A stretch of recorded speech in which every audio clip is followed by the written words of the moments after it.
మనం జీవితంలో చేసే పెద్ద తప్పు ఏంటంటే మనం అంటే లెక్కలేని వాళ్లను మనం లెక్కలేనంతగా ఇష్టపడటం.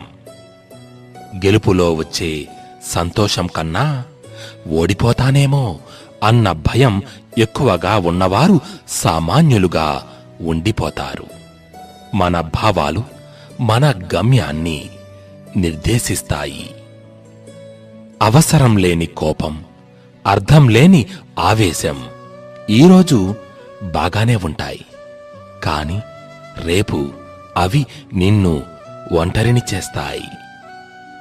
పొగిడే ప్రతి ఒక్కరూ మిత్రులు కారు, విమర్శించే వారందరూ శత్రువులు కారు. పొగడ్తల వెనుక అసూయ, ద్వేషం కూడా ఉండవచ్చు. విమర్శల వెనుక ప్రేమ, ఆప్యాయతలు కూడా ఉండవచ్చు.